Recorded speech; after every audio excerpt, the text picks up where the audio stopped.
Well, good evening, everybody. Welcome to Ellensburg, Washington, USA. It's 5:41. I'm a little early. 5:41 p.m. here in Pacific Time Zone, west coast of North America. I have a little something extra I'd like to try with you this morning, this afternoon, this evening.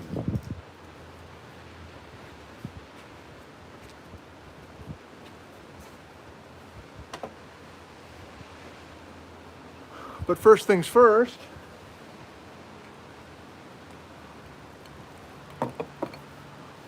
how are we doing this evening? Are we functional? 25-mile-an-hour winds here, but I don't care. I just wanted to be outside. It's such a nice sunny afternoon, so we're just going to have to deal with the wind. We're doing okay. 5x5. Okay, great. Good to hear. Good to hear.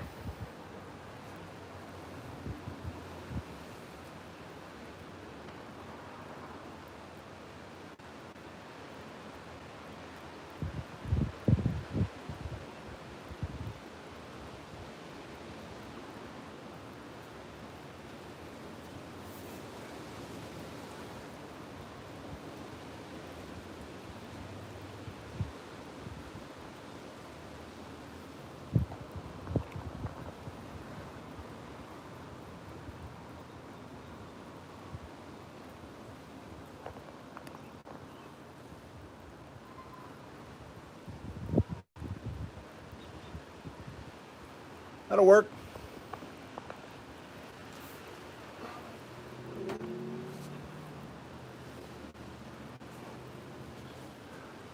We'll say hi to a few folks, and then I have a little something I'd like to try with you here, with a select person. Hello, David. 5x5. Thank you. Newport News, Virginia. I'm getting all the way there, huh? That's good to hear. Mark, Arizona, 5x5. Terrific. Kim, Robert, Jerry from Georgia. Terrific.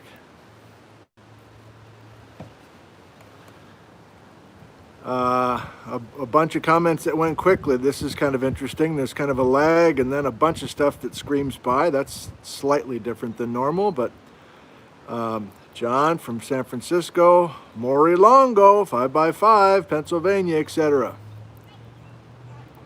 Okay, terrific. Well, Bijou's out here screwing around. He slept all afternoon. He doesn't like it when it's windy, so it's a little bit loud for him, but he may make an appearance. Good. I assume you can hear some wind noise on occasion, but Boxy McBox is doing a decent job, I'm guessing, audio-wise, for you. Rachel, yeah. Force, is that the name of the cat?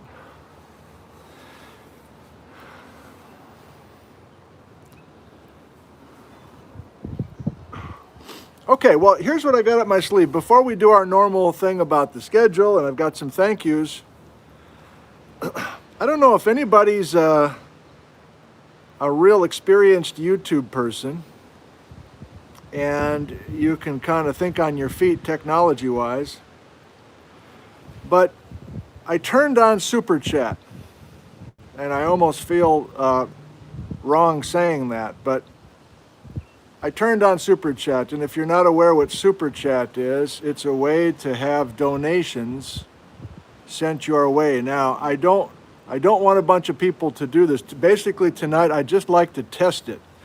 So if anybody here has already done a Super Chat donation before in some other channel, I think I'd just like one person to try it. I think I selected like a $2 amount.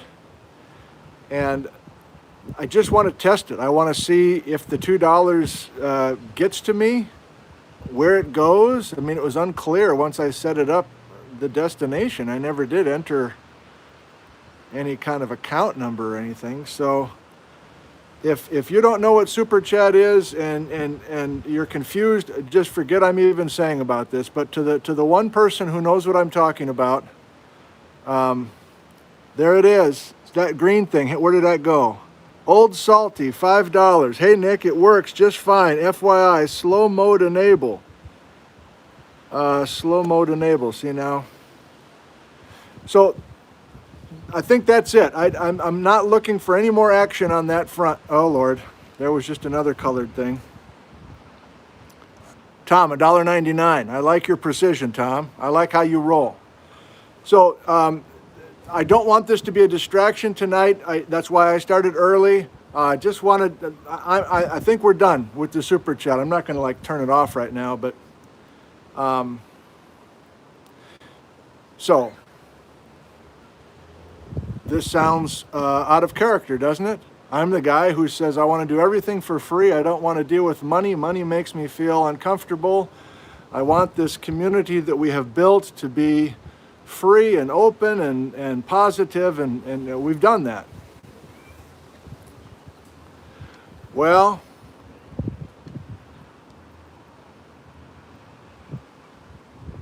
many of us have been affected by economics due to the last few months, and the university has just announced how they're dealing with their belt tightening issues in the short term. So a bunch of us have been furloughed for 2 months, July and August. And again, I don't want this Super Chat thing to happen right now, but I just want to test it out and just know that this is something that I could go to at some point if I needed it. So I'm currently furloughed until September 1st, lost 2 months worth of salary. We're fine. Liz and I, house is paid for, blah, blah, blah. But just in the back of my mind, it would be nice to know that I have this option in case I need it, because I don't know what the fall quarter will be like. And, you know, if everybody had to give up 2 months of salary, I'd feel fine, but you know how this works. It's just the people at the bottom part of the food chain that get the hammer, and people higher up on the food chain don't seem to be affected by this. So there you go. So thank you. That was a test. Let's not do any more of that right now. I'll follow through on that and see what happened to that $11 or whatever it was. Okay, good. Let's look at the schedule for the rest of the week. Oh, we got Mary playing in the front yard next door with the babysitter. That's good. She's out enjoying the beautiful afternoon. So last night we had a guest, Carl Loquist. Seems like many of you really enjoyed Carl's visit, and I did too. So that was last night. Tonight we're talking about Thomas Symons. I'll probably screw that up a few more times. I keep saying Symons. I don't know why. I'm guessing it's Symons. Actually, what do you think? Do you think it should be Symons or Symons? The Y has to be a Y sound, doesn't it? Symons? Big delay tonight, but let's wait anyway. Can you hear Mary? She's behind you about 50 yards away, going crazy right now. Symons or Symons? Symons, like an eyeball, Yvonne? Yeah, let's see if I can remember that. I think we'll do that. Good. Yep, many of you are thinking that. Long I. Right. One of those things, right? Okay, so we'll be talking about Thomas tonight and Eastern Washington geology. Tomorrow night I'll be up on campus broadcasting from the building, and that will be in a unique show. And then Saturday morning, giant current ripples, and Sunday morning, Yellowstone geology. Looking forward to that one. Looking forward to all these, actually.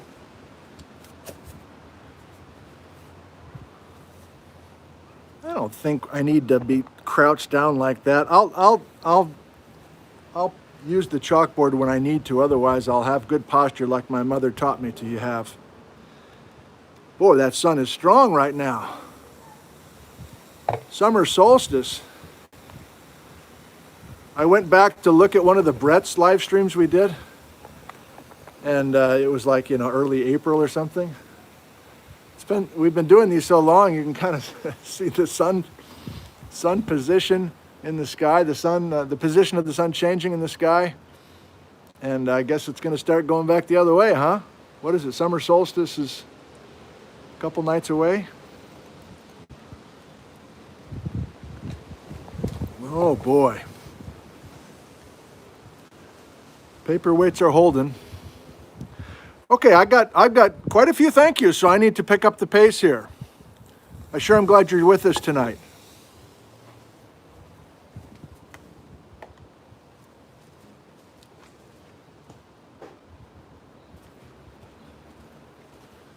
Well, I tell you, this mail comes in bunches. It's pretty amazing. So if you're a regular, you remember our George Beck show that we did last week, was it, over at Vantage at Ginkgo Petrified Forest State Park. Well, I heard from George Beck's daughter, Shirley, who lives in the Portland area. Remember, it was the grandson, George, that I had made contact with, but I had not made contact with George Beck's daughter, Shirley, before. So she was very impressed with the show. She really enjoyed it, and she wanted to send me some kind of father-daughter project that Shirley and her dad, George Beck, did with some photomicrographs back in the 40s, I believe. And so some kind of school project. I'm not clear. I'm sorry, Shirley. I wasn't sure if that was a college project or a high school project. But we've got wonderful old family treasures. And Shirley, thank you for sending these to me. I will make sure these are taken good care of and put with your father's materials in our collection here at the department. And I'm hoping we can get more young people interested in researching petrified wood, and they will enjoy these. And I may use these somehow in a future presentation. So Shirley, thank you very much.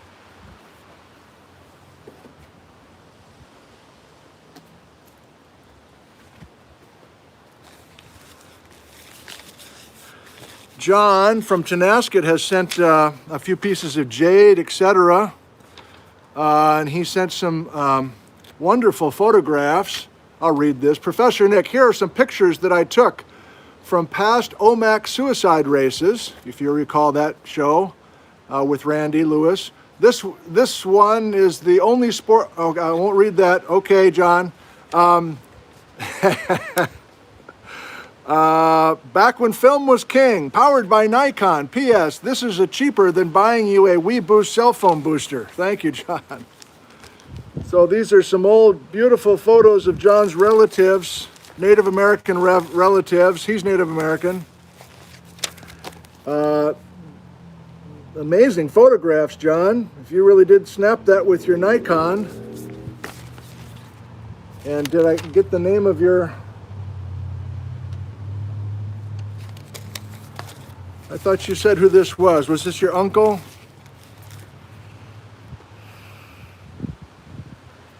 Leroy? I'm sorry, John. I think you maybe emailed me, and I don't have that. Hopefully it was Henry. Thank you, John.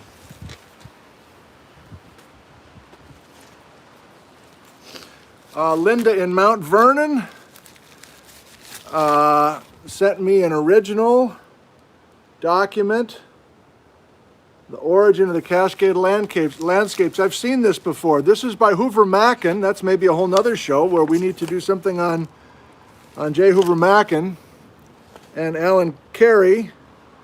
I know very little about those people, those guys, but they did some amazing work. I'm really bothered by this shadow by Boxy McBoxy. Maybe that'll help. So in this are some beautiful cross sections that I've only seen, scans of scans.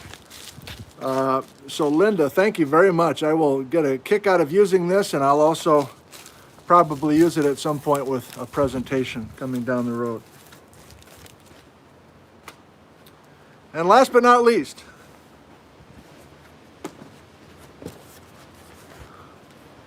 a box Mailman's getting, he's like, what is going on? Why am I delivering all this stuff to your house? I'm like, oop, I don't know.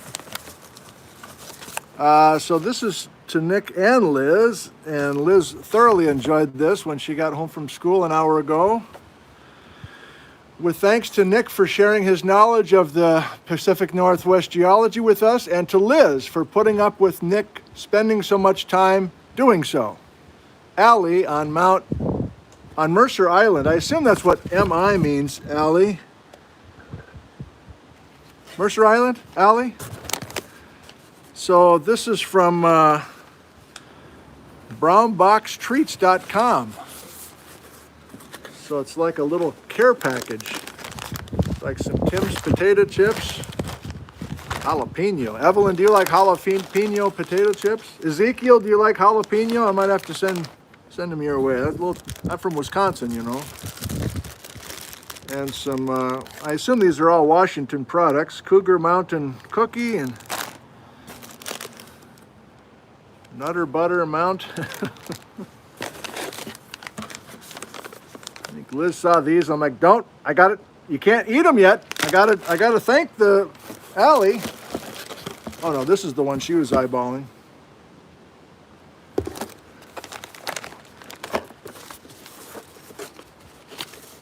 So Allie, thank you very much.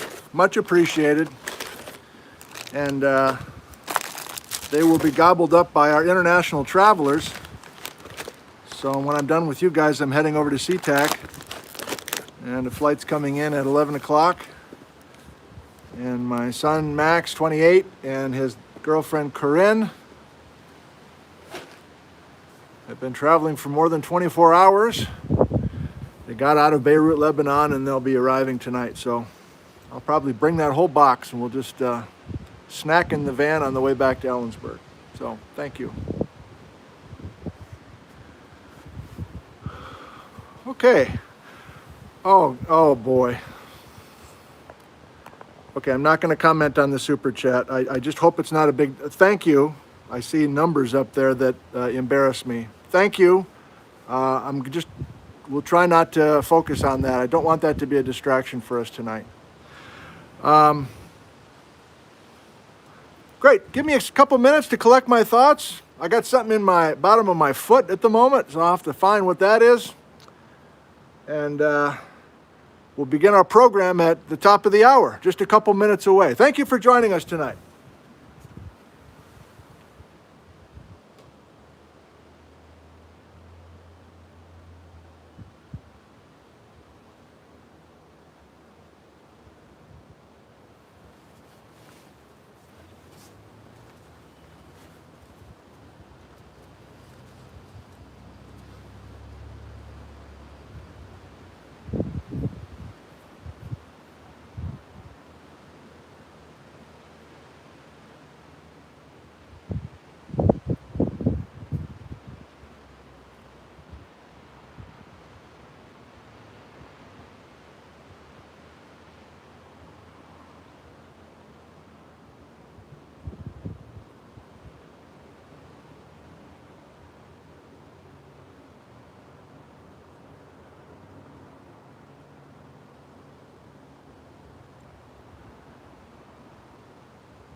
Well, pleasant good evening to you all. Welcome. My name is Nick Zentner. I teach at the college here in town.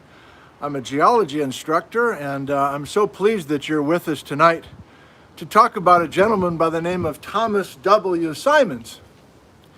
And it's been a full day. It's been a perfect day. You wake up 5:30 in the morning. You don't know much about Thomas W. Symons. And 12 hours later, you're pretty much ready to deliver a little presentation. So this is about as efficient as it gets. And I like efficiency. I like being productive and efficient and delivering what I've learned. And so, boy, we're on the fast track with that sort of thing tonight. So my first objective is to get you interested in this guy and to, excuse me, share a little bit about what got me interested in this guy. And then we'll dive right in. And we are talking about a beautiful river, the Columbia River. And that's what you see on the chalkboard here. This big fat line is the Columbia River. But tonight we're talking about the Columbia River in the fall of 1881. This is one of those. This is one of those Wayback Machine type shows. You know, I got the bolo tie on, I'm ready. I think I should dress this way each time we do one of these historical programs. And I love the old photos, I love the old stories, I love the old maps. I realize it's not for everybody. But we've done a few of these now, and we're doing that again, that program again tonight with Symons. So I think I'd like to start this way. I mean, it wasn't that long ago that I was reading out of this book, published in 1932, written by J. Harlan Bretz, drink. And I was reading from this book and kind of, you know, I kind of probably had a little hushed tone and everything, you know. And I'm like, you know, smells musty. This is loaned to me from Jim Gartrell in town. He paid top dollar for this, you know, the antique. Let me read to you from the olden days, 1932. And in the summary passage, which I think I did actually read into the camera 2 months ago, this is how Bretz in 1932 finishes up his treatment of the Grand Coulee. Conclusion. Lieutenant Symons, this is Bretz writing now, Lieutenant Symons, back in 1881, gave the region its first recorded geological examination. And Symons wrote, "We went north through the Grand Coulee, its perpendicular walls forming a vista like some grand old ruined roofless hall, down which we traveled hour after hour." Okay, now there's somebody who can write, who can paint a vivid picture, and you're going to get that in spades tonight.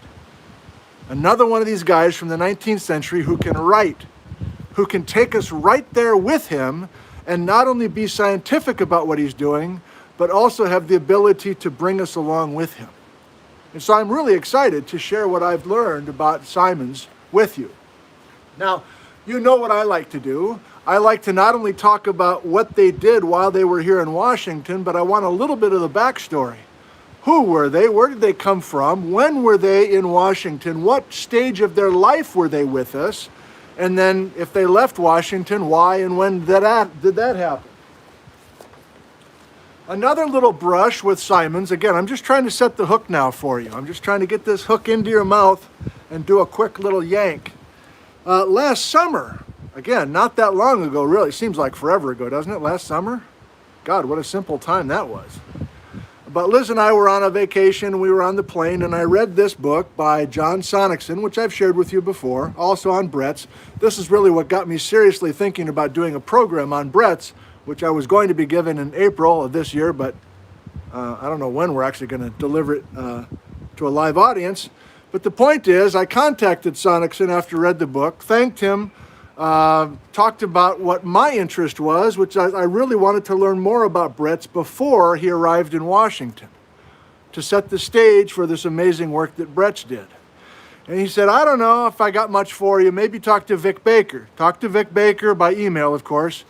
Baker was the guy who took over for Bretz, basically. The baton was passed from Bretz in the late 1960s to Vic Baker in the late 1960s. And Baker's still with us. Baker gave me a few kernels, and then he said, I think you should talk to Eric Lindstrom, who lives in the Seattle area. I said, I don't think I know Eric. He's like, well, he's writing a brand new book on J. Harlan Bretz, but the early years. So, to make a long story short, longer than I wanted to get into this, I did some back and forth with Eric Lindstrom, and you're like, I got to find this book that Lindstrom wrote. Well, he's still working on it. He kind of got into he did all the research, and then he kind of, in his words, kind of got into a zone where he was stuck. He couldn't really get rolling again. So, in addition to learning from Eric about the early days of Bretz, I was hoping to kind of feed him some of my spins on things to get him up and running again, to unlock his writer's block, I guess. And to be honest, I'm not sure if I did that or not for Eric, but I did enough, I guess, that Eric sent me a Christmas present. You following all this? A little convoluted. Eric Lindstrom in the Seattle area for Christmas said, I'd like to send you a book. I think you'd enjoy it because you like these things from the olden days. And so I'm unaware of Scholars Select. Are you? Are there tons of old government publications and other kinds of reports that are lost in the dusty halls of libraries that you can actually find online and buy?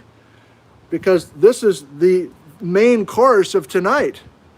The river account of Thomas Symons and two other Army Corps of Engineer officers under his command and some Native Americans, all in this small boat, starting at the BC border and following the Columbia in 1881 all the way down to Ainsworth, where present-day Tri-Cities is. And so this was a gift from Eric, and I said, thank you very much, Eric. And then I started teaching again winter quarter and didn't even crack the thing open, thinking I would use it at some point. Well, last hook setting, so thank you, Eric. And we will go through the details of this momentarily. The last hook setting is, here's a look back to some of the names and features that we've done in this Men of Rock series. Have you heard that phrase, Men of Rock? There's a guy in Scotland named Ian Stewart who presents for BBC, and he had a series long ago called Men of Rock, talking about James Hutton and Charles Lyell and Darwin and stuff. It's kind of what we're doing here, I guess. So I'd put Atwater in this category, Brian Atwater, doing this landmark field work in the mid-1980s, Ghost Forest, great earthquakes, and he, to be honest, is probably more important than all these other guys put together, because this is potentially saving lives by educating folks about great earthquake risk around the world. But anyway, we've already discussed that. We had two programs on Rocky Crandall in this backyard lecture series. Do you remember those? Mount St. Helens 40th anniversary, Rocky Crandall. I was reading from his original notes that his daughter loaned to me. So back in 1953, I thought that was really going back in time. Then I realized that Bretz, thanks to Eric Lindstrom and John Sonicson, Bretz actually did some work in the Osceola mudflow area back in 1908 when he was a high school science teacher in Seattle. Bretz is writing in 1908 about these characters who were there a couple of decades before him. So we did live streams on both Israel Russell last week and George Otis Smith, I guess the week before. I thought that was really going back. Muffler boy. Bailey Willis, I still have to look into. That might be another one of these bolo tie performances. Thomas Condon, the Oregon people are on my back. Like, come on, man. Cross the state line, would you please? This is nauseating. We've got way more, we got just as much interesting geology in Oregon than you do up in there, Washington. Wake up. Okay, so we'll eventually deal with Condon. Tonight's topic is Symons. And just while I've got this here, this is almost for me more it is for you. Symons is talking about people that were there before him. So the more you read, the more I'm talking about me now, the more I want to learn earlier and earlier. And so you may know plenty about some of these cats. And Sharon over in Malaga has sent me all sorts of amazing stuff about Symons and Gibbs. And Atwater himself saw the Rocky Crandall shows, and he sent me a couple of emails talking about James Graham Cooper. So all these guys, Cooper, Mullen, Stevens, McClellan, Gibbs, are all in Washington in the 1850s, putting in a railroad line, etc., or surveying for the railroad. So the point is, I keep going back earlier, and tonight we're staying in the green box and talking about Thomas. Finally, let's talk about Thomas for the rest of tonight. I hope you're interested now. I hope. You want to see a picture? All right, so this is catching Thomas late in his life.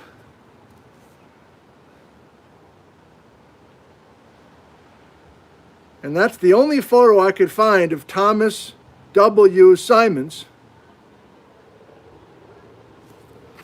until about a half an hour ago. I was actually looking at a few of the live chat comments, you early arrivals before, I was like looking at that. And I thought, I should look up an obituary, see if I can find an obituary for Symons. And I did, and I found a different photograph. So I didn't even have time to print it out. I didn't have time to go up to school. And I like this one better. I'll let you guess what age this is. I can't really tell. And we're not doing Cozy Fort tonight. I'll just do it like this. Huh? Sergeant Pepper. So there's an Army history with Thomas. There's a West Point history. There's a cadet. There's a Army Corps of Engineers. What do you think? How old is he here? I can't tell. He's in his 40s, maybe? Okay. I gotta get this laptop out of the sun.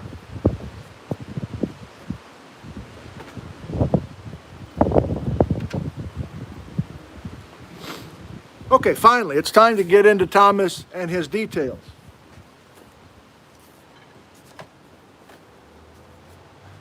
So this is the format we've used before. I'll do it again now. God, we got extra muffler boys tonight. I don't know what's up.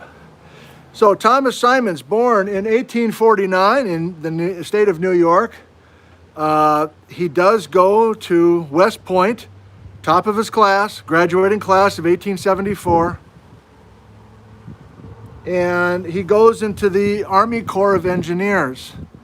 And forgive me, I'm not a military person, so I don't know all the lingo and the titles and the second whatever and promoted to first engineer, etc. But my main point is, the first noteworthy thing is we plug right back into the Wheeler Party again. So if you're with us for a couple other Men of Rock series here with the bolo tie, we were talking about the 4 great government surveys that were exploring the American West back in the mid part of the 1800s.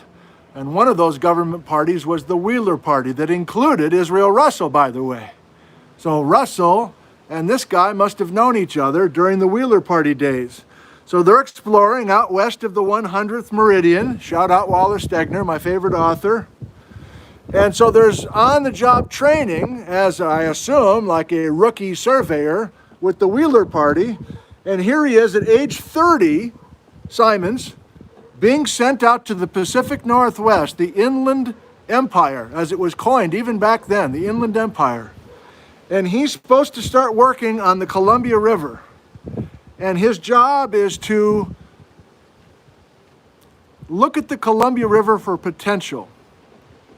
Potential for steamboat traffic, potential for ports, potential for, I don't know, I guess dams eventually. So he's the first guy who comes out and is going down this Columbia River and traveling away from the river as well and taking as much notes as possible. And during those 3 years in his early 30s, he puts together this amazing report. And that was the gift that I'm going to be reading to you from tonight. This is published in 1882.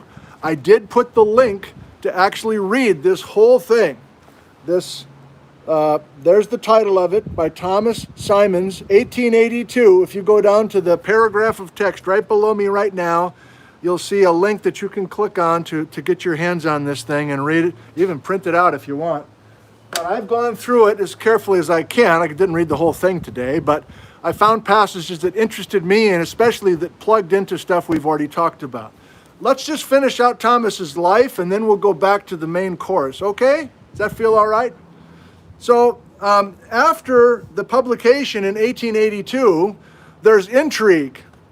And I'll be reading to you a little bit from the screen of my laptop towards the end.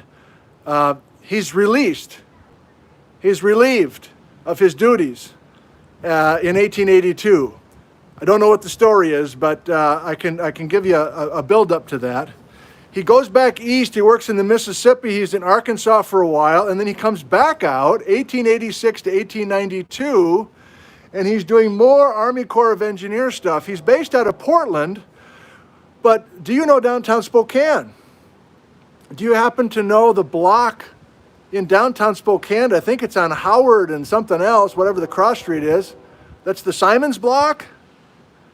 So this guy, at age 37, is starting to buy property.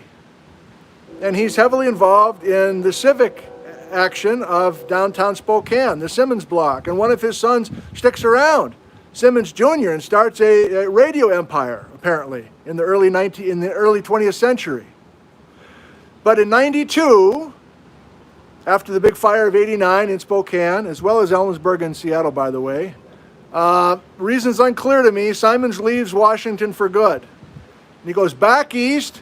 He's an engineer now, so he's doing some amazing stuff with the port at Buffalo, with canals in upstate New York. He does such amazing work that Teddy Roosevelt is hand-selecting him to be part of Teddy's staff, I guess, when Teddy Roosevelt's in office as President of the United States. And then Symons retires from public service after 30-plus years in the Army Corps of Engineers at age 59 in 1908 and passes away in Washington, D.C., age 71. In 1920, he's buried in Arlington National Cemetery. Okay, how we feeling? So to me, that's fine, but I guess I'm selfish. I want specifics. I want to go to places physically on the Columbia River that Thomas was at more than 100 years ago. And if he can create a map for us and give us some very specific observations, that's where the fun will be. And I'm afraid I have a bunch of that tonight. I got carried away. I printed out a lot of maps from his report. And so I'm going to be sharing a bunch with you. And like many of these, I don't know how this is going to come over, but I think it's cool as hell. So, sorry, Patrick. So I want to just continue, okay? And do that. I'll say one more thing before I go to that. We need to visualize the Columbia River in its pre-dam state, right? There are no dams. There are no concrete walls sitting in the middle of the Columbia River in 1881. Now, you can argue that Symons did such an amazing job that he laid the groundwork essentially for all those dams. But, you know, let's just call it like it is. We had a wild river here for 15,000 years. Think of the generations of people that knew that river back and forth. Every square inch of that riverbed, they knew. You know who I'm talking about. The local tribes knew that river like the back of their hand. And that's the river that Thomas experienced after 15,000 years of that river being a wild rapids type river. Have you been on a river trip before? Are you one of those cats? I've done it on occasion. It's fun. Go down the Deschutes, go down the Snake, go down the New River back in West Virginia once, long ago. You know, whitewater rafting. You got a guide with you and all that, and you trust them that they'll get you through this rapids, and you're holding your breath if you're kind of a scaredy cat like I am. But it's exhilarating. Well, that was the Columbia. Speaking of which, let's get right to it.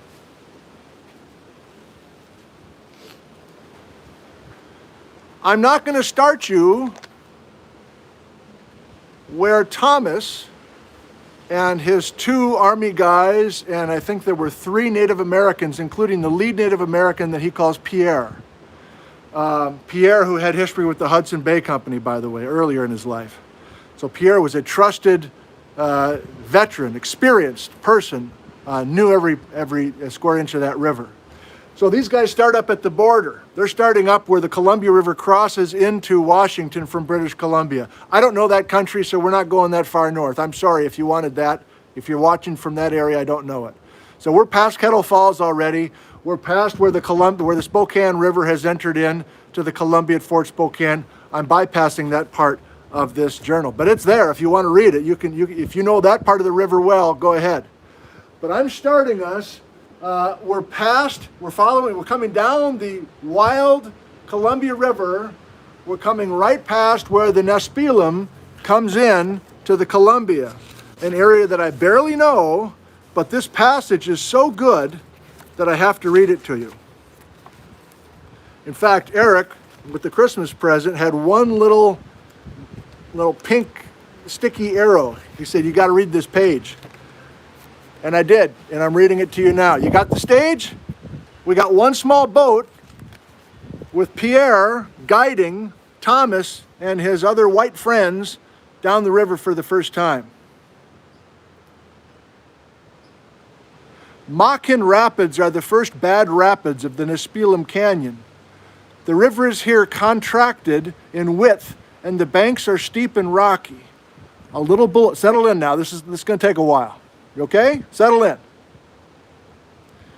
A little below, the shores are strewn with huge masses of black basaltic lava, rock, of all sizes and shapes, and this continues for several miles. We're right here. We're right here on this stretch.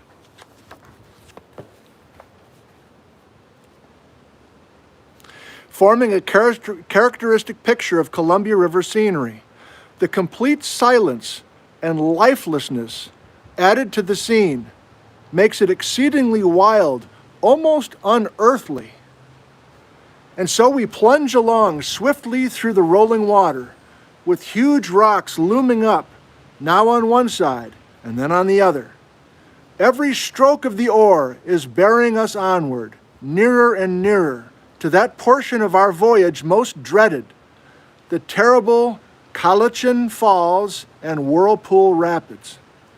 We hear the low rumble of the water and see the tops of the huge half-sunken rocks and the white foam of the tumbling waters. For a few moments, the rowing ceases, while brave old Pierre gives his orders to the Indians in their own tongue. He knows that everything depends upon his steering and their rowing, or backing at the right moment, with all the strength that they possess. Years ago, Pierre was in a Hudson Bay Company bateau which capsized in these very rapids, and out of a crew of 16 men, 8 perished in the water and on the rocks. The Indians make their preparations for the struggle by stripping off all their superfluous clothing, removing their gloves, and each ties a bright-colored handkerchief tightly about his head. Poles and extra oars are laid ready in convenient places to reach should they become necessary. And then, with a shout, the Indians seize their oars and commence laying to them with all their strength. We are rushing forward in a fearful rate. Oh, the wind's picking up for the good part. Owing to the combined exertion of the Indians and the racing current, we shudder at the thought of striking any of the huge black rocks near which we glide.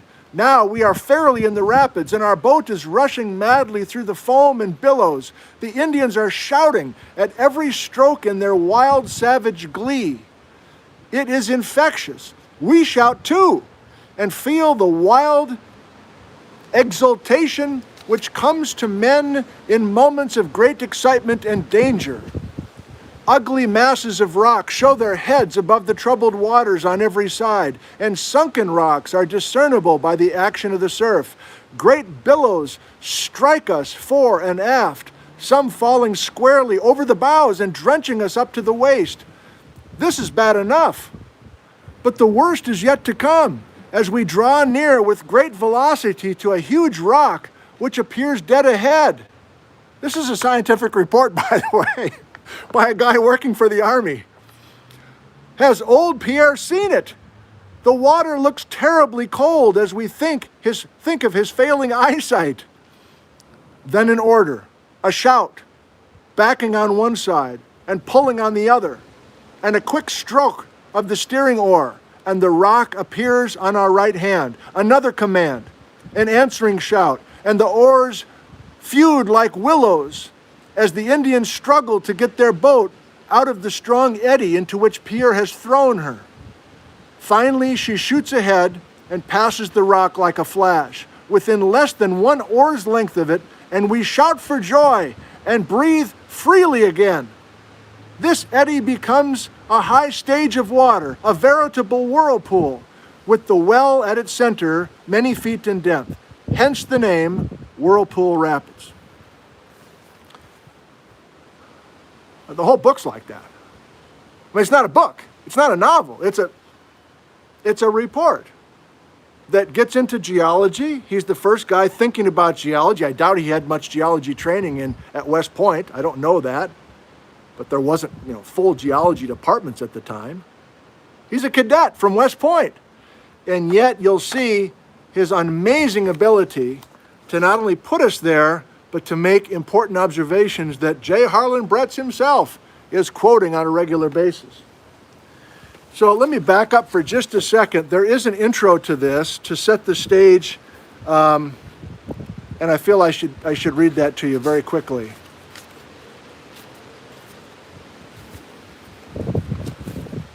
Here's Thomas writing to you.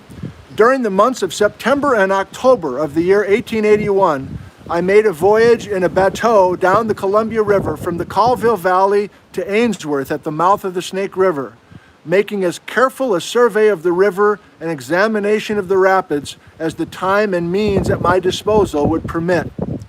I also, while performing the duties required of me in the Colville Valley, made an examination of the Little Dalles and a portion of the river between the Little Dalles and the Kettle Falls. The country about the Columbia and its tributary streams is rapidly filling up with settlers and attaining an importance which it never had before. This is through the eyes of a white guy now, right? And this influx of people is certain to continue for a long time to come, while there are large tracts of fine land available for settlement. The time is not far distant when the question of water transportation on these upper portions of the river will demand the attention of the government. I therefore propose to make as careful and as full a report concerning this river, its navigability, and economic relations, and concerning the country adjoining it, and I am able to do, giving also maps of the river, showing the obstructions, rocks, rapids, bars, etc., on a scale of 2 miles to the inch, with maps on a larger scale of some of the principal obstructions. So his reason for being here is not adventure.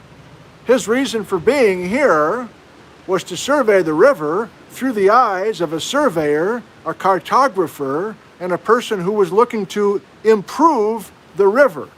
I won't make any more comment than that. Although Randy Lewis is going to come up in this discussion, if you can believe it, in just a second. Randy Lewis, the Native American who we featured in a live stream a couple weeks ago. If you haven't seen it, I don't know, if you're watching this in replay, you might stop this right now and watch the Native American Geology live stream with Randy Lewis, which is required viewing to get the max out of this program here. You're like, whoa, really? So what did I Xerox on the, what did I use my printer for in my office today? There's a full appendix of maps of every stretch of the river, handmade by Thomas and his assistants.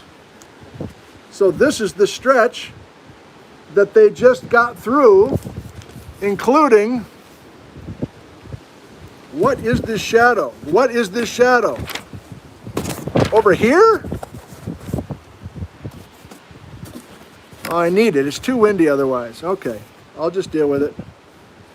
So here's the Whirlpool Rapids. That was the last little chute that they came through. And if you can look carefully, the dashed line is the course that they took down the river. And occasionally they'll have very detailed maps and they'll show you how they got through the rapids at a particular point. We're moving on because I don't know that area very well. I want to learn more from John and others up in that area who have opened their arms and hearts to me. I'd love to learn more from you guys. I'm now going to be kind of scattered, but what else is new? I'm not going to do the whole trip. No time for that. But I am going to stop every once in a while and show you a map and point out a couple things that I think are interesting. That's the plan. Buffalo Boy.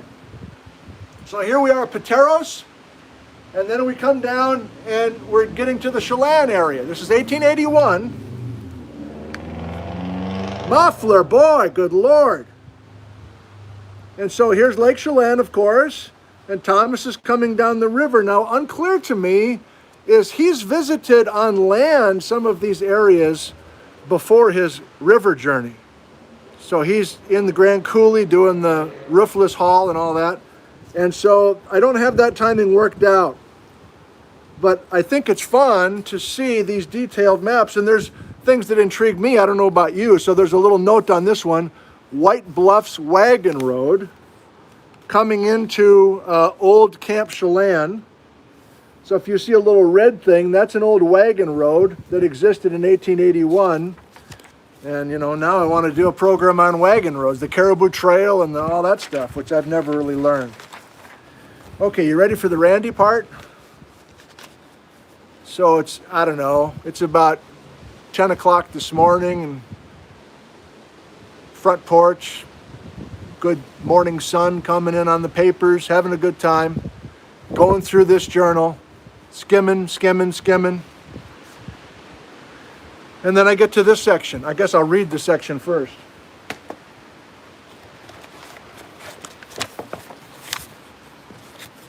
Page 43.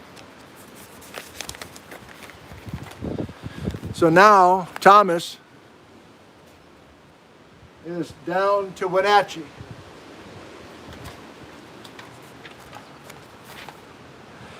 Across the Columbia, the bluffs which have lined the river,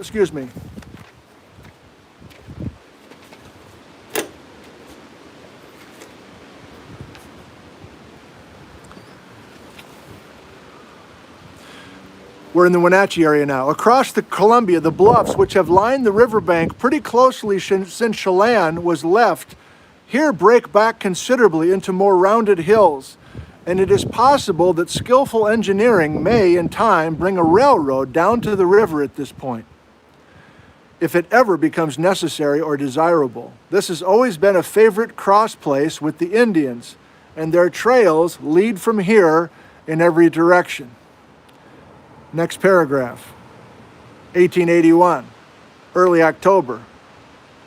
There is one settler at the mouth of the Wenatchee, a man named Miller, who has a store and a ranch with a very promising orchard.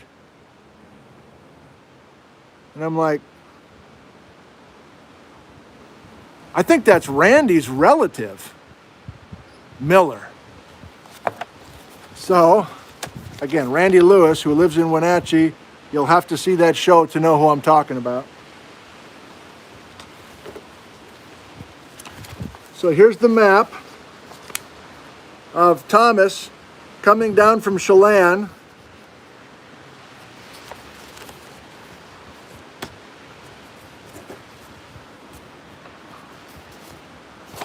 Bah. Oh, it's this. Hang on. No, it's not. How can a grown man not figure out where a shadow's coming from?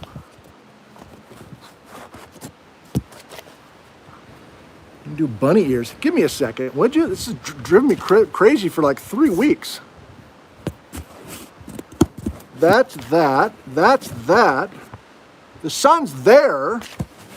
I want to show you these things. Pushing it all the way back. Better, still not perfect. Okay. So here's the map.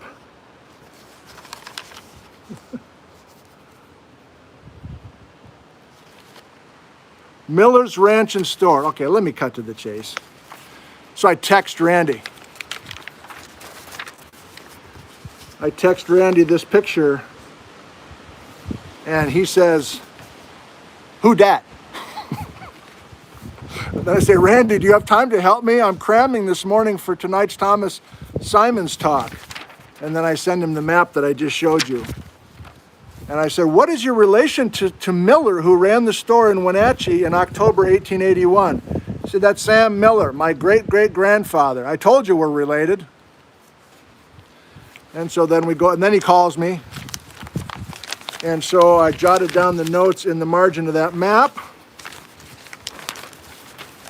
So there's a cool personal connection between our little community and our guest, Randy Lewis, and the guy that Thomas Symons was visiting with in Wenatchee in 1881.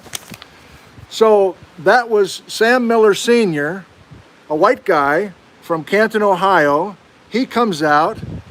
He runs a supply train for gold miners going from Oregon up to Williams Lake, BC. That's Randy Lewis's great-great-grandfather, Sam Miller Sr. And Sam Miller Sr. married a local Wenatchee Methow woman, Native American. Her name was Cush, C-H-U-U-S-H, C-H-U-U-S-H. And they had together Sam Miller Jr., born in Wenatchee in 1879. So Randy's great-grandfather was 2 years old when Symons is coming down the river. And so we have a living relative to visit with, and Randy knows all the details there. Okay. Wagon Road from Wenatchee.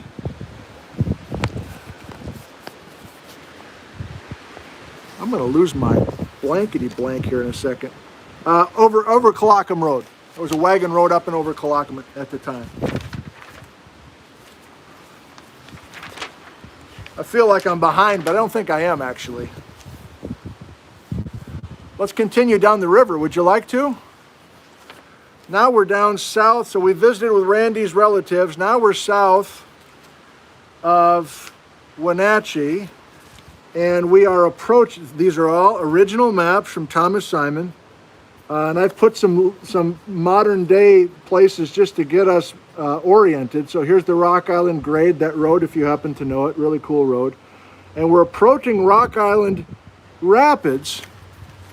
And I've always been like, okay, I kind of know the Rock Island area, but I don't really get it. Like, was there really a Rock Island? And the answer is, of course there was. It was a huge bedrock island in the middle of this wild river that now is underwater because of the dams. So here's the map. And Symons, and these guys, I think, took a right, although I'll read you the passage. It's going to be similar, but it's an exciting passage. This is Rock Island. Before the Rock Island Dam was constructed, I have to keep saying that, right? So this was a huge landmark. A huge landmark, known by everybody. One of the most distinctive parts of the entire Columbia River path, right here in Wenatchee. And that's why it's, you know, we missed our chance to see these landmarks. I don't need to say any more there. Okay, so they're approaching Rock Island. Pierre, I mean, they made it through Nispelum Canyon, next to Nispelum. I don't even know how to pronounce it. That's how much I know about the area. Now they're approaching, so here's that same map, Rock Island Rapids. It's another tense moment. You ready? Did you like that last passage? This one's going to be similar, but it's south of Wenatchee. I mean, we're approaching Crescent Bar. We're approaching, Vantage, essentially, between Wenatchee and Vantage. A few miles further down, this is Thomas now talking, right? A few miles further down, there stands in the Columbia River a rock which is one of the most perfect. Oh no, I'm gonna save that. I'm gonna save that. Hold it. Hold on with. Put the. Set. Hold it. Who comes first? He asks himself. Yeah, I'm gonna save that. I want to go in the order of us going downstream. There's something at the mouth of Moses Coulee that I wonder if you know about. But we're not to mouth of Moses Coulee yet. Okay, I don't know why he did that out of order. Let's go back.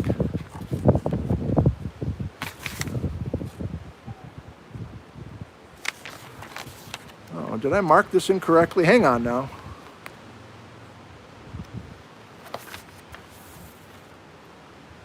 I marked it incorrectly. Here we go. After leaving the Wenatchee for a few miles, the river was very good, but we soon began to encounter rapids and rocks in great abundance. They're approaching Rock Island now from Wenatchee.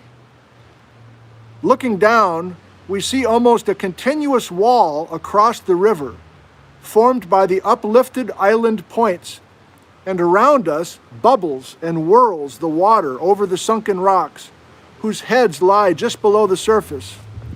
The rocks are projecting points of black basaltic rock, and this is certainly a part of the river requiring a skillful navigation.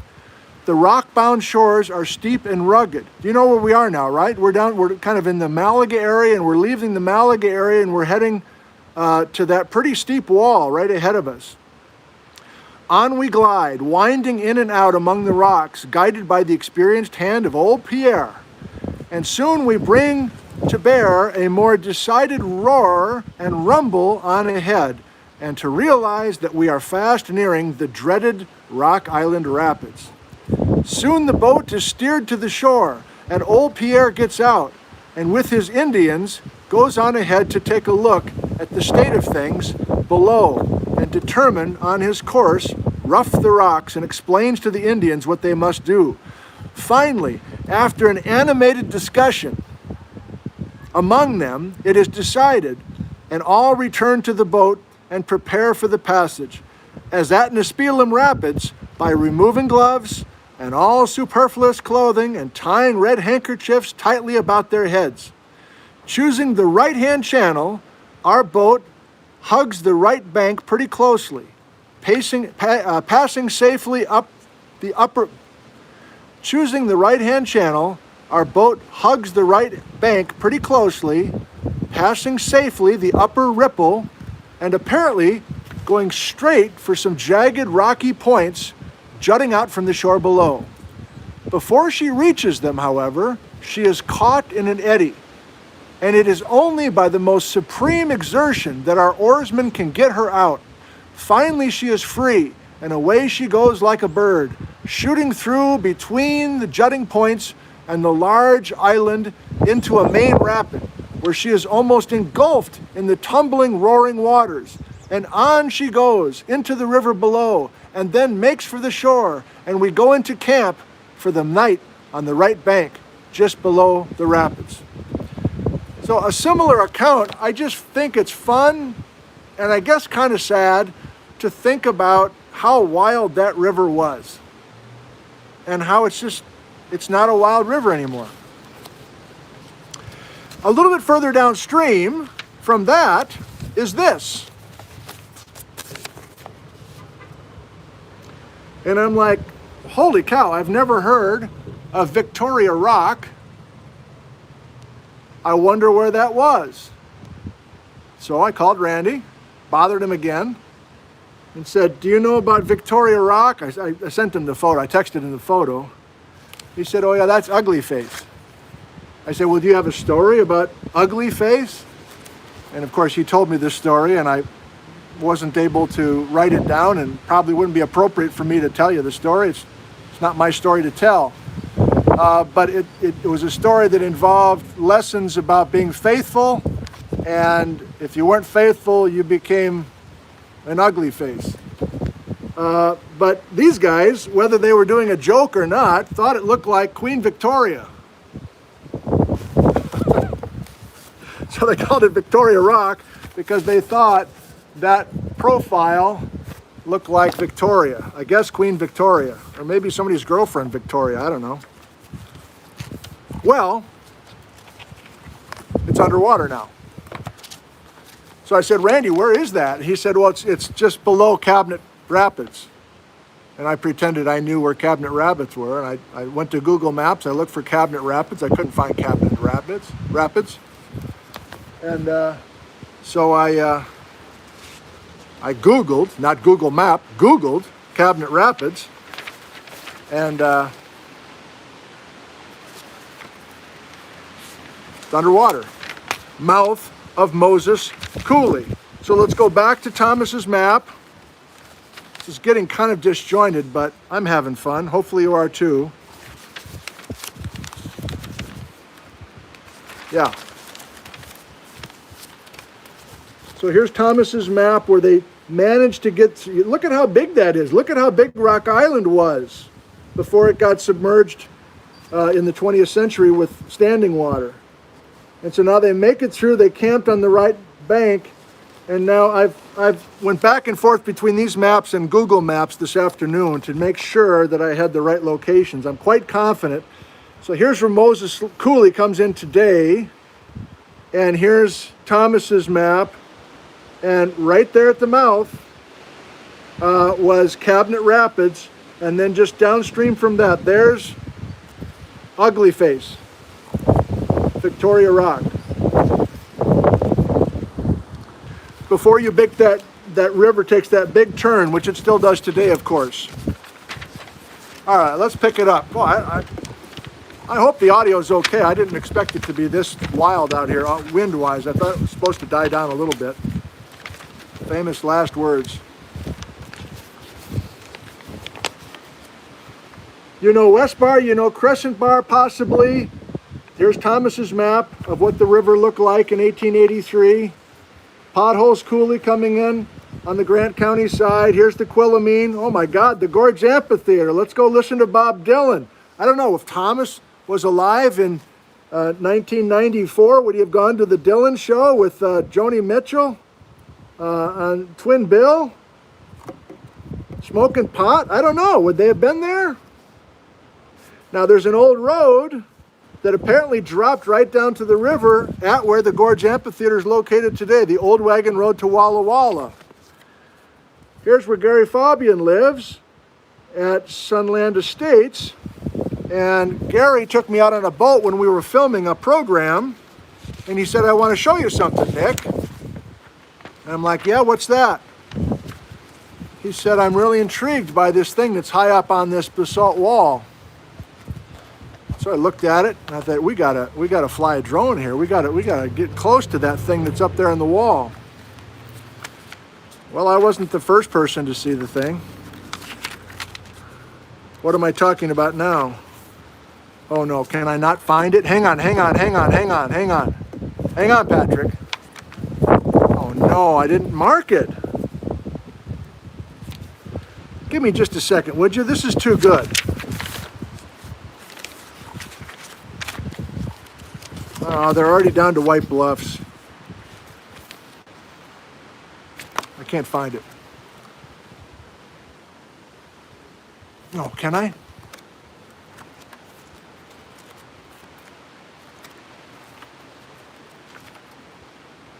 The Super Chat people want their money back. I might run into it. I think I did mark it, but the main thing is, high on the west wall of the Columbia River on a big basalt cliff is a petrified log. It looks like a matchstick that's been glued onto this high wall. And these guys noticed it. And the guys before them noticed it. Like apparently for the last 200 years, that was a landmark. They even in one of these maps call it like Lodge Stick Cliff or something like that. And Symons, so I was looking for it, but I can't find it easily. Maybe I'll come to it in a second. He thought maybe the river was up that high. He thought maybe that was an actual log, not a petrified log. He thought maybe there was a huge flood or something to like lodge that log 2/3 the way up this wall, like a, I don't know, 700 feet above the river. But it's petrified log that wasn't brought by the river. That's a 16 million year old story about the petrified forest, and that log was buried in lava. All right. Disjointed there. Let me finish their journey, and then I've got some geology notes, actually, in a geology live stream. They make it down to, so they've gotten over Rock Island. That's where the red hankies were out again. They dealt with Priest Rapids. I guess I should show you that. I printed these out. I'm a little bummed I'm out of order now, but what the heck. We got some viewers from these other areas, and I spent the time to do this. I might as well show it to you. So again, we've got the old map from 1881.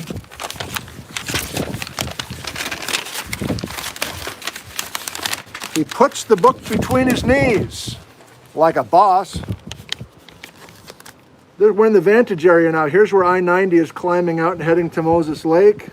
Hole in the wall, if you happen to know it. That's what the river looked like before Wanapum Dam. Here's 26 heading to a cougar game. Sand Hollow and those pillow basalts there. Town of Vantage.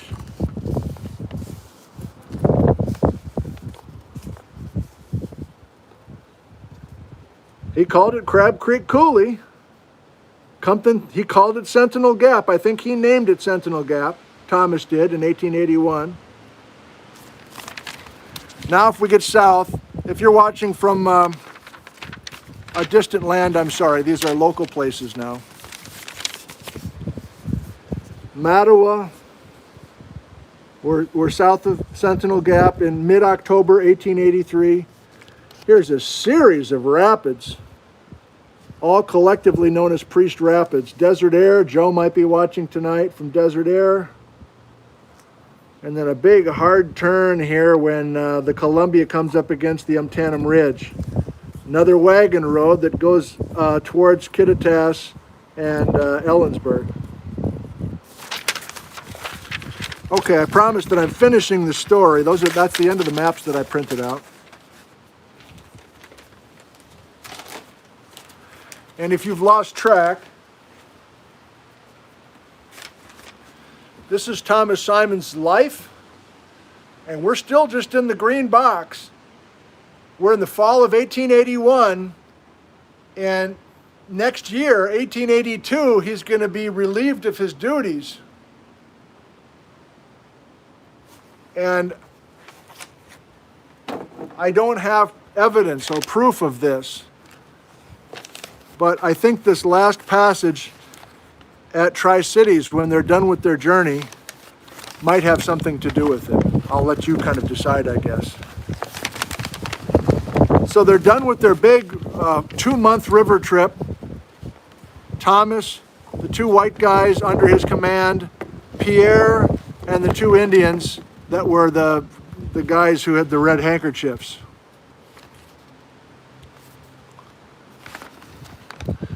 Oh, I see my bookmark flew out. Hang on, I should be able to find this pretty easy. They're at Ainsworth. Have you heard that town, Ainsworth? It's present-day Tri-Cities.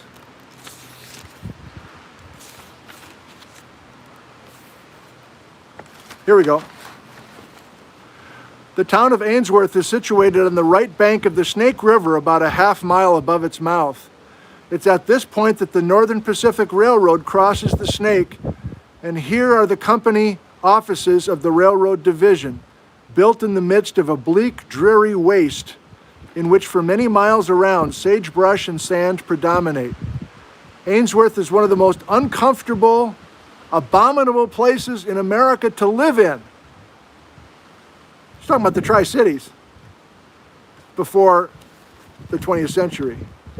You scan the horizon in vain for a tree or anything resembling one. The heat through the summer is excessive, and high winds prevail and blow the sands about and into everything. He should have worked for the Chamber of Commerce there. By the glare of the sun and the flying sun. Okay, that's enough of that. What I really wanted to read was this.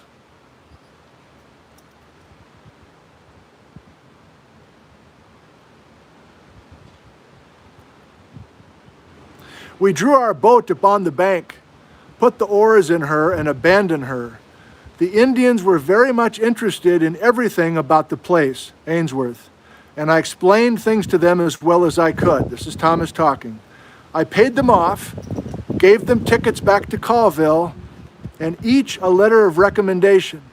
And Mr. Downing, one of his draftsmen, and I gave them all our extra clothing, and they seemed supremely happy. Old Pierre made sundry visits to a whiskey saloon, but promised not to go get drunk until he returned to Colville, where he said he would have 2 good drunks and then stop. The other Indians did not seem to have any inclination to drink. Here we go. Thomas. I cannot praise them too highly for their skill, their uniform good nature, honesty, endurance, and sobriety. I think it would be very difficult to pick up at a few hours' notice 4 white men who would row a heavy boat through dangerous rapids for 400 miles without wanting strong drink, or be able to withstand, after being paid off, the temptations of drinking saloons. Thus our journey down the river ended. We left the Indians to pursue next day their way back to Colville, and that night Mr. Downing and I took the cars and safely arrived at Vancouver the next day. So I think setting that up, I think I need to finish that part of the story, and then we'll do a little geology to finish this out. Jeff from Vinman's Bakery. This episode of Nick from Home brought to you by Vinman's Bakery. It tastes so good and you got to love it. Jeff brought over a bunch of printouts. He's into this old history stuff. He's got an account with newspapers.com or something. He can find all these old newspaper clippings. And he sent me he dropped off a couple things that might flesh out our story here a little bit.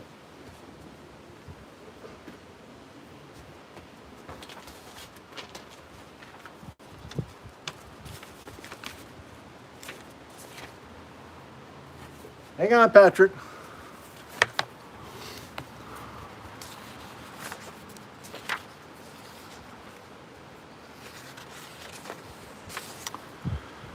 This is the part where I could be a little bit more organized, and I apologize tonight.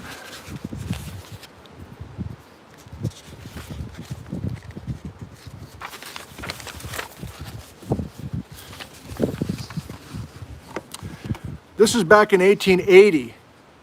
So a full year before the river journey we just heard about. Lieutenant Thomas W. Symons, Engineering Corps, on Tuesday, this is from the Seattle newspaper, the Seattle Post-Intelligencer, returned to headquarters from the Skagit River, where he proceeded 2 weeks with Captain Jocelyn's company of the 21st Infantry under orders to settle some trouble with the Indians there. On reaching Baker River, Lieutenant Symons found the Indians and gathered about 150 warriors in anticipation of a fight. He sent word to them that he wanted to talk with them, which was acceded to. Lieutenant Symons reports some able men and smart talkers among those Indians, who are the remnants of the Sauk and Skagit tribes, and closely related by marriage and otherwise to Indians in the neighborhood of Camp Chelan. They claim the lands being surveyed had never been traded by them to the whites, and they were not going to let them go without some equivalent. They seemed to understand that once surveyed, they would soon get settled. After much talk and many consultations, these Indians finally agreed with Symons to allow the survey to proceed as far up the Skagit as the mouth of the Sauk River, which is about the limit of Mr. Henry's contract. Lieutenant Symons is to properly represent this case to the Indian Department. The Indians seemed to have plenty of money and arms and were disposed to stand on their dignity, so that it would have been very easy to have kicked up a big row. All is safe now until another spring. There's more along those lines. I don't want to be too heavy-handed about this, but we then go on the river trip, Thomas and Pierre and the other Indians that he just spoke very highly of at the end of the river trip, glowingly, and then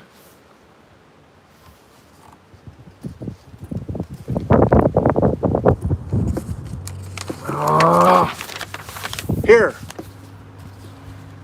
a month after the river trip is done, this is from the Portland newspaper, November 1882.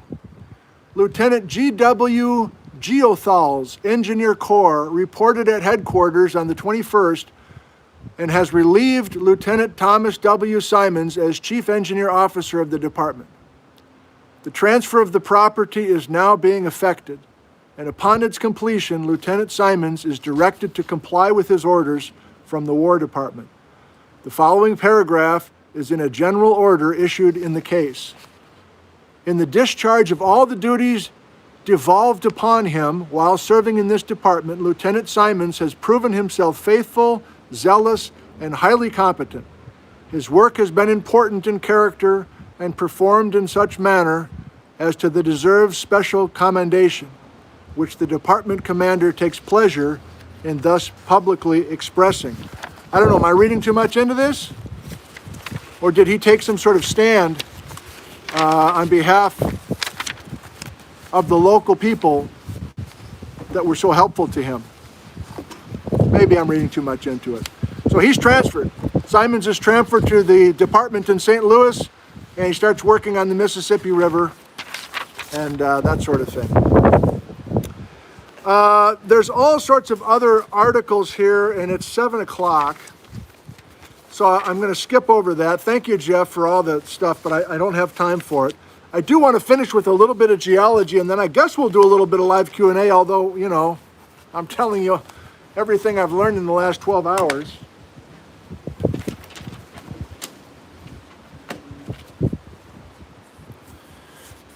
The reason that Bretz was talking about Symons so much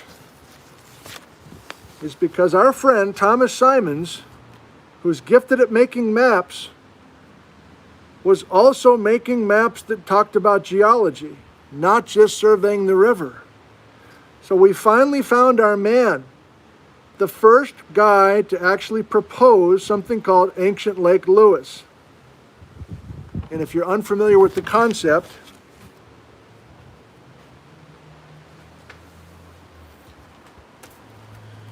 when you learn about the Ice Age floods, the Missoula floods, the ice sheet, Glacial Lake Missoula, Glacial Lake Columbia, you are taught almost immediately that the water that flowed over what Symons called the Great Plain, that water was stopped cold at Wallula Gap. Wallula Gap, a bottleneck for that water. And every Missoula flood was stopped at Wallula Gap, and then there was a temporary lake that existed for a long time. Now, if you're familiar with that concept, and you're also familiar that J. Harlan Bretz in the 1920s started publishing papers on the floods, and it was a huge controversy, I think it's reasonable for you to assume that Bretz is the guy that came up with the idea of Lake Louis. Well, it turns out that's not true. Bretz had read Symons's report that we've been discussing tonight. Bretz knew about a Lake Louis, didn't know the details, and Symons, to be fair to Bretz, Symons didn't have any explanation for a lake. He didn't have any concept, but he simply followed the boulders. They spelled boulders back in those days, B-O-W-L-D-E-R-S, boulders, like bowling. So there were these boulders that Symons was able to map and follow the shoreline. Notice he's got the Frenchman Hills above Lake Louis. He's got, I guess that's Saddle Mountain. He's got Saddle Mountain above Lake Louis, which is accurate. So that's a significant part of it. And then the only other real hand-drawn sketch is, again, I don't think it's during the 2-month river journey with Pierre, but probably earlier, since he was dismissed shortly after that river journey. So it must have been a previous year. He's on foot or wagon road or something and making these key observations about the Grand Coulee and describing the Grand Coulee for the first time in a geological sense. So that's the last thing I'm doing. I've lost all my bookmarks in the wind, but I think I can find a couple things here. So here's a guy who's maybe barely taken any geology at West Point, is out here using common sense and a keen eye, and has probably read all he could in some library somewhere, and trying to piece some of this together. And some of it's quite interesting. In this case, he's wrong, but it's still interesting to read. Not very nice of me to do that, but I'll do it anyway. He found, I'll just paraphrase, he was amazed by what he called the Great Plain, a name that has not stuck. This is not the Great Plains of Nebraska, of course. This is Great Plain. It's just this Mansfield Plateau, it's the Grand Coulee country, etc. He's describing these flood basalts, these great lavas, before Israel Russell was doing it, by the way. I have to read some of it to you. At the end of this is Thomas. At the end of the Miocene, the coast range was upheaved, and the lava flows from the Cascade Fissures commenced. Did you catch that? The Cascade Fissures. Thomas is seeing all this crazy amount of lava, and he assumes that the volcanoes, the Cascade volcanoes, are the source. We have great evidence now that that's not true, that the Cascade volcanoes have nothing to do with the great lavas of eastern Washington. But you can understand, being the first guy in here, seeing a bunch of lava and then seeing some volcanoes on the western horizon and assume they came from there. There's no evidence of which I'm aware of any tertiary basin north of the Blue Mountains. In the canyon of the Snake River, Hell's Canyon, a little below Lewiston, the basaltic layers aggregating 2,000 feet thick rest on granite. Above Lewiston on the Snake, this guy was everywhere. I found the same thing, as well as in the upper Columbia near Lake Chelan and the mouth of the Spokane. It has been demonstrated to the satisfaction of geologists and well stated by Professor LeConte. Professor LeConte, capital L-E, capital C-O-N-T-E. I'll have to learn who that is. That during the whole of the tertiary period, there was a gradual upheaval of the whole western half of the continent by which the axis, or lowest line of the great interior basin, was transferred more and more eastward to its present position, the Mississippi River. We're a century before plate tectonics. These guys are trying to reason out why these upheavals are happening. Interesting. Probably correlative with this upheaval of the western half of the continent was the downsinking of the mid-Pacific bottom, indicated by the coral reefs there existing. Also, a consequence of the same upheaval, the erosive power of the rivers, which greatly increased, and thus were formed those deep canyons in which they now flow. Wow. I've always wondered about those submerged canyons off the coast of the Pacific Northwest. Somehow these guys knew about them and had some explanation. I'm getting sidetracked now. Why did I have this marked? Oh, here, why? Lake Lewis.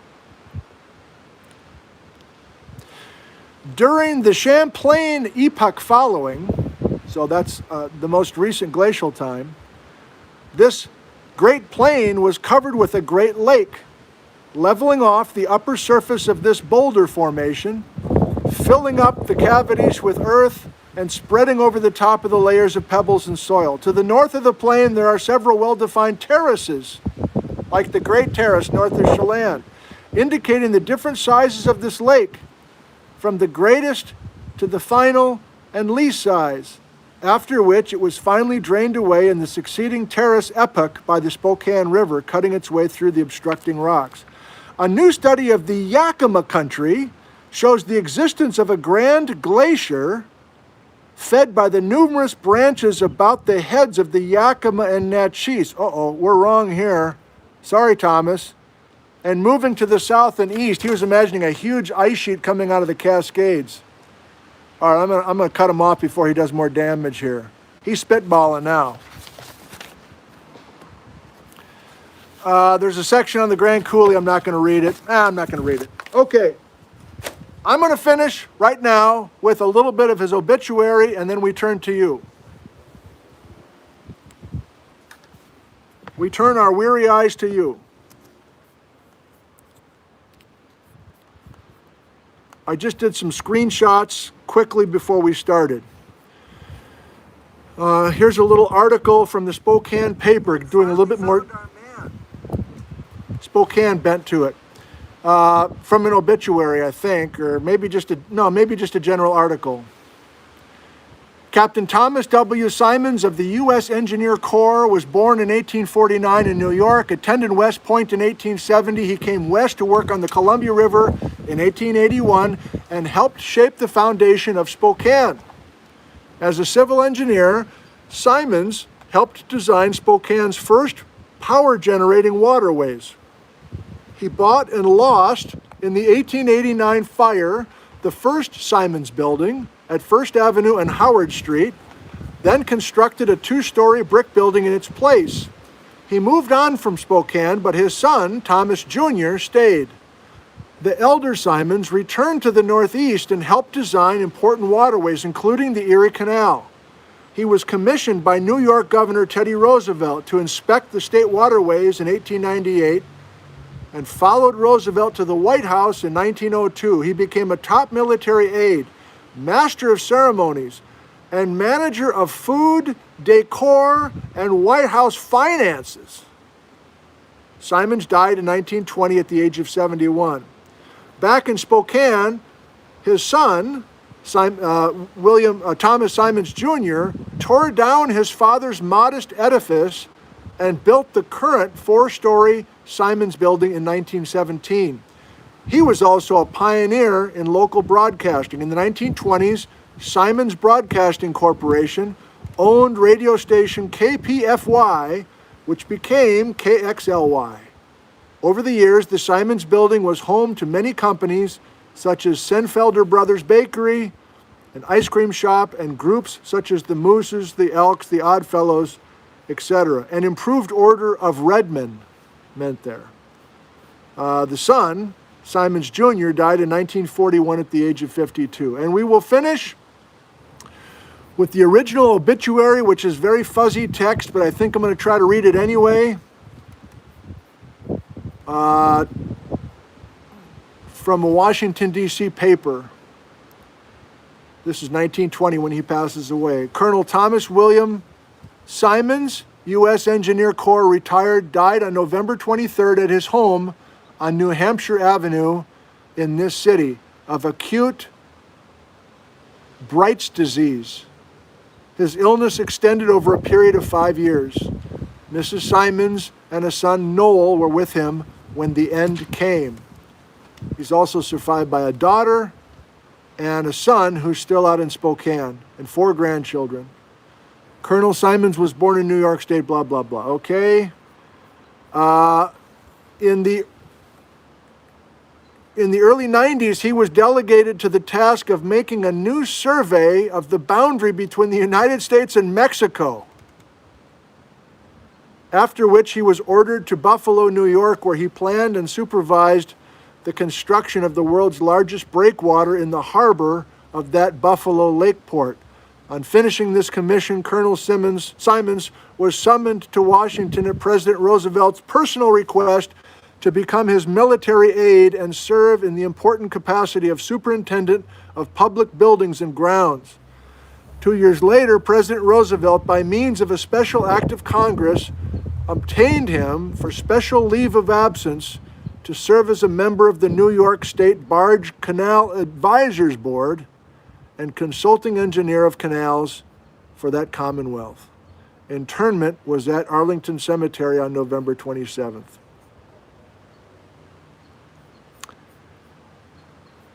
How many of these guys, these young geologists who were out here doing important work in Washington in their early life, fresh out of college, or in their midlife, go on to even greater things on a national level? It's amazing. That's the end of my program. I appreciate you joining us and sticking with us. We have almost 1,000 for a show like this. That's super great to see that. And now it's time for some live Q&A. And I would ask you, please, as we always do, to use your caps lock. And yeah, the papers are all over the place. Let me scroll back, see if I can find some uppercase. That's okay. I'll track them down.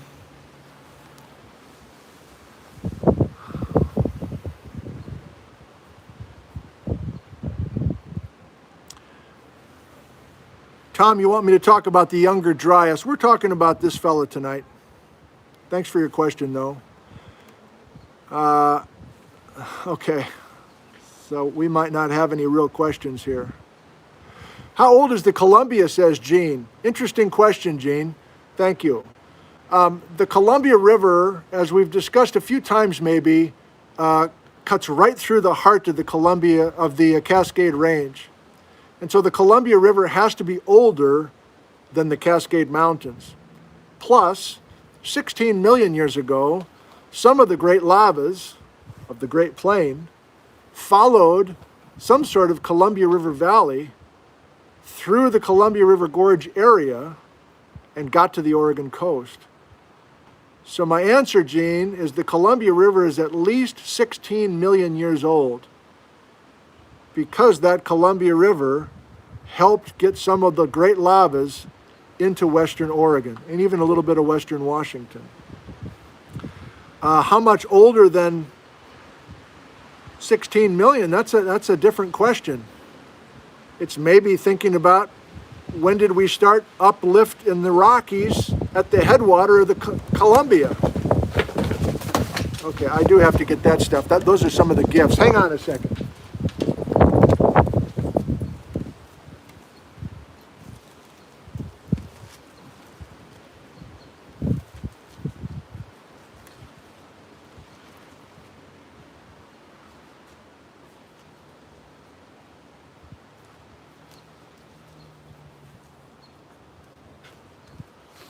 My paper's no problem, but if it's the gifts from you guys,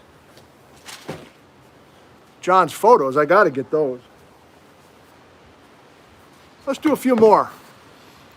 718. Automatic scroll. Jeff, would Ugly Head be, be a basalt chunk from the coulee or a plug? What is Rock Island? Great question.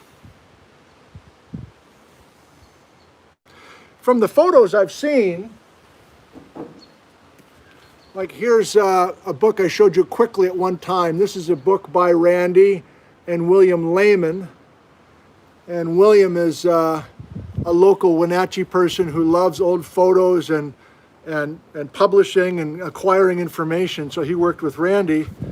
And so when you see photos like this of Rock Island, that has to be in place bedrock, doesn't it?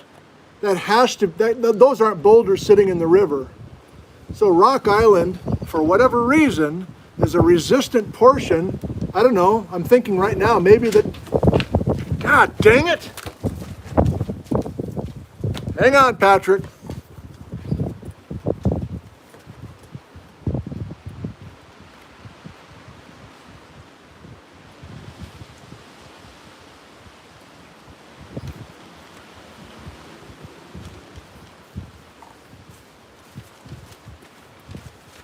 John, so for some reason your photos want to fly. Why is that?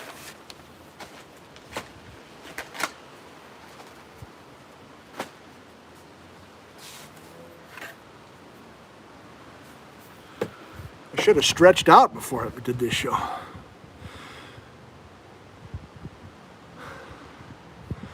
Bedrock, probably the upper part of the Grand Ronde flows. Why there's that one little knob sticking up, I don't know. But I'm guessing it's in place. Almost certainly it has to be in place resistant bedrock. God, now I'm out of breath. I got to start hiking.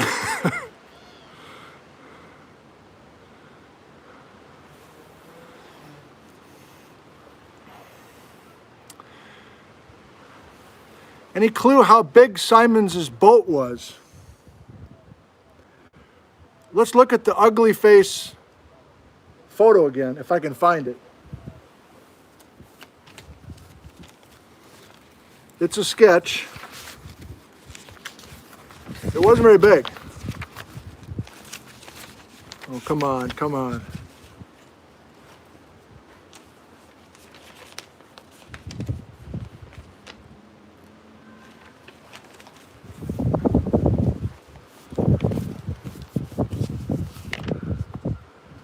I think that's them. I mean, this is from his report. I don't think this is some sort of generic thing, just to give you an idea. That's Ugly Head, and here they are. They're at the mouth of Moses Coulee. I mean, you know the mouth of Moses Coulee, many of you. You know, that's what it looked like. That thing's underwater today. So a picture's worth 1,000 words. I don't know what else to say besides that as far as the size of the boat. Thanks for your question. Mark, is it not possible that even Lewis and Clark noticed Lake Lewis and named it after Meriwether?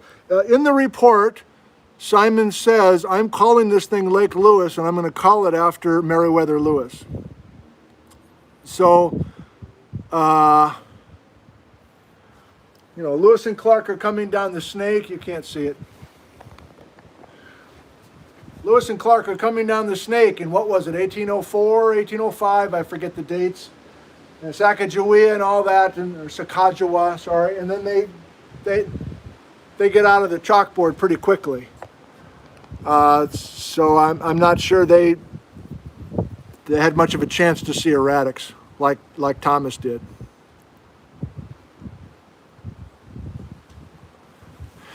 Cat Slave 56 asks, is there any of the Columbia River in Washington state still wild and free like Symons described? I think the technical answer is yes. If you're down by the Hanford Reach, so the White Bluffs area, north of Tri-Cities, south of Vantage. I mean, I've been down there before, and I'm kind of complaining to the hiking people I'm with. I used to tell Tom Foster, like, this is free-flowing, like there's barely any current. And they're like, oh, if you get out there in a raft, you're moving pretty good, but it's nothing like the descriptions and the red handkerchief experience that was dealt with before. Julie, I can read ahead. I've learned new tricks. I know how to read a few words beyond the first of a sentence. Nice try, though. How much time did he spend in Washington? So here's the timeline. In the two boxes are the years that Thomas Symons was in Washington, or at least the Pacific Northwest. So, I mean, it's more than a couple of years. And there's these two chapters separated from, again, I don't know what happened with his dismissal, and then I don't know if maybe it wasn't that dramatic because he's still doing surveying and Corps work, and I guess he's still working for the Army Corps of Engineers. So now that I think of it, maybe I'm maybe I'm stirring up some drama that's not really there.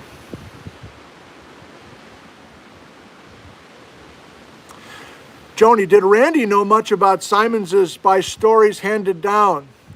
He'd heard of Symons, Randy Lewis, again, the fellow that we talked about in that other live stream and visited with. What a rare opportunity that was. People are still talking about his appearance, and for good reason. He's a magical person.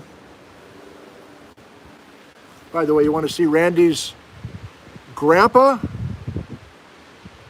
who would be the grandchild of the miller who talked to Symons?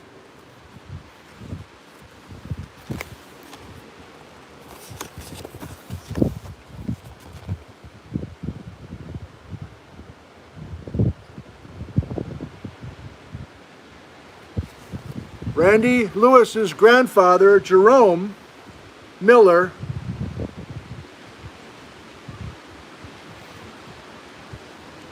grandson of the guy. There's a little.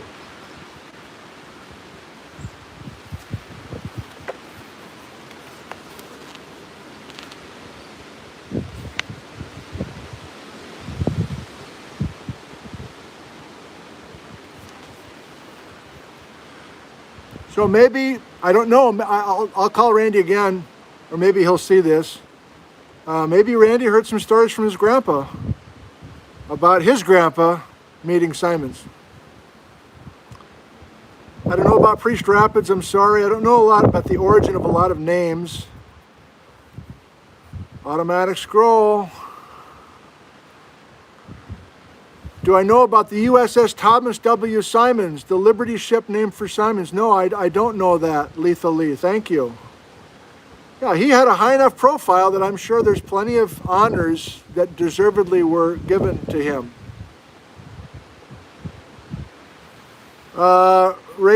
Justin Simpson, do all geologists of that era write such beautiful prose? Probably not. But on average, I think they're better than we are. Oh, we're almost 7:30. How about two more?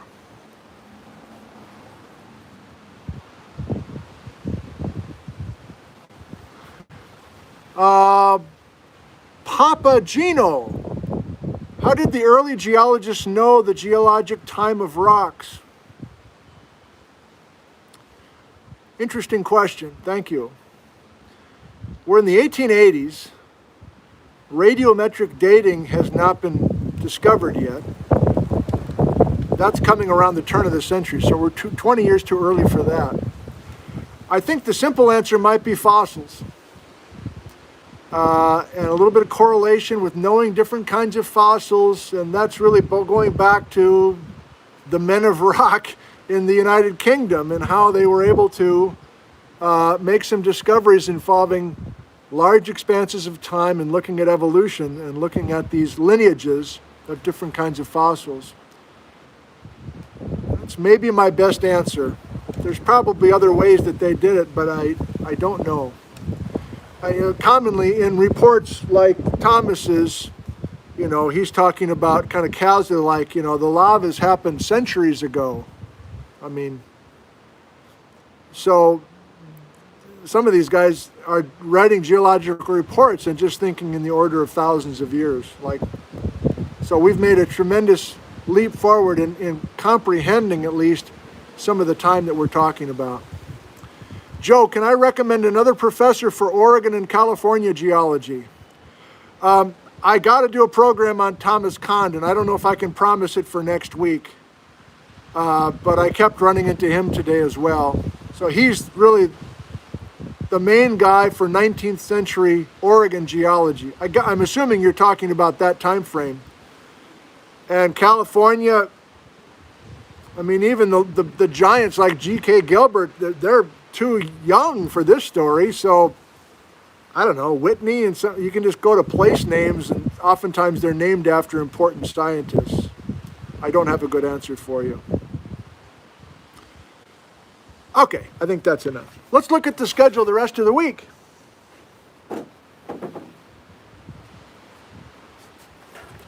Actually, I can't stop. Well, just one more look at kind of how our topic tonight predates Israel Russell and his explorations of Mount Rainier, for instance, and his mapping.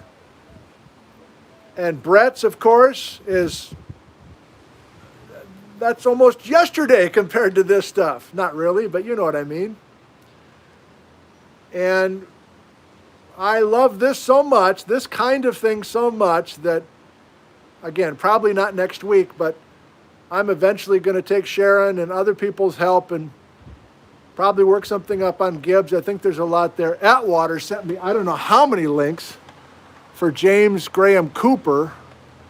So there's probably a separate show.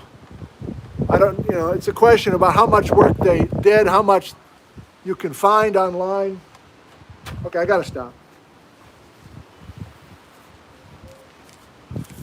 You are welcome back tomorrow night for a visit to Central Washington University, and I have no idea what I have planned. Maybe you won't even have a plan at 5:30 tomorrow night, but there are some beautiful rock samples outside of the building that I'll show you. There's a wonderful raised relief map that cost a lot of money that's down the hall from my office. I want to show you that. And I don't know, maybe we'll root through a few rock drawers. I mean, the building's officially closed, but I got the key, at least for now. Nothing on Friday. Saturday morning, giant current ripples will probably overlook the Columbia River and think of Thomas Symons floating right by right below us. And then Sunday morning, Yellowstone from the backyard here. A toast to you. Here's to you and your patience. Here's to you and your dedication to joining us for whatever is presented. Many of you are here regardless if it's a talk like this, if it's a landslide talk, if it's a volcano talk, an earthquake talk. You seem to come out regardless of the topic. And here's to you for your dedication to our little series here.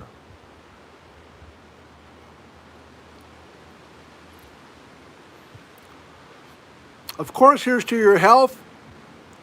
Some of us are emerging from this historic lockdown around the world. Others are not. Others are still under strict orders to stay home. So if you're still in that situation, here's a special shout out to you.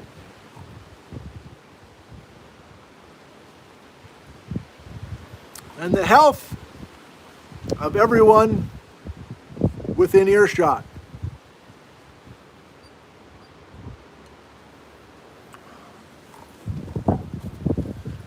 I'm going to go drink some more coffee and then jump on the freeway and pick up a couple of passengers.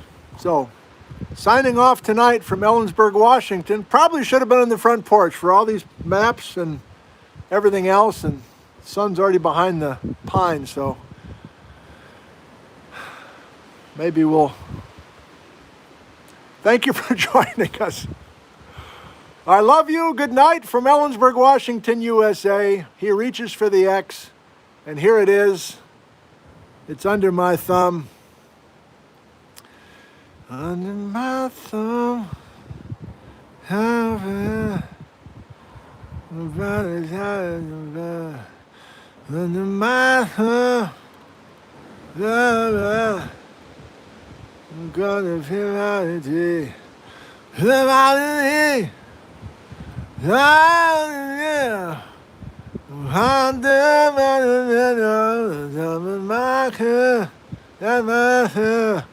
Under my thumb.